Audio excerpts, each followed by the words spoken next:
Polish anxieties should be much soothed by Joe Biden's tough talk. The US Vice President delivered a clear message in Warsaw. NATO and the United States are Poland's steadfast allies. The United States and Poland stand shoulder to shoulder in vital missions around the world.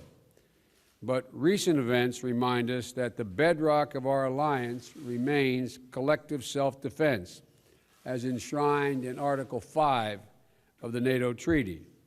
With Russia increasingly assertive in Eastern Europe, such support goes down well here. I offer thanks for the immediate reaction of the US, its support for Poland in the first days of the Crimean crisis, and for sending additional American planes. Those planes, 12 F-16 fighter jets, arrived here last week, a clear sign that Poland now looks west for protection.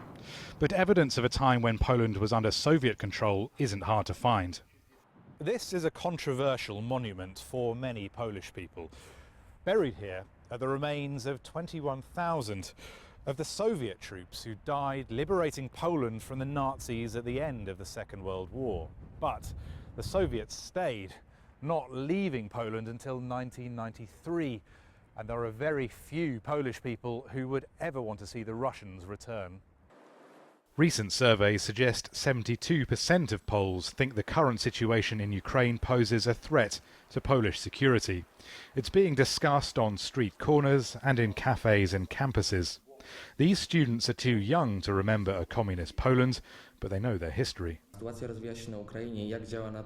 How the situation in Ukraine develops and how Western security structures influence things there has a big influence on how we see NATO and the EU.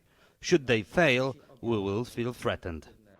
Most Poles will tell you a Russian invasion is incredibly unlikely, but the past offers many warnings. Rory Challands, Al Jazeera, Warsaw, Poland.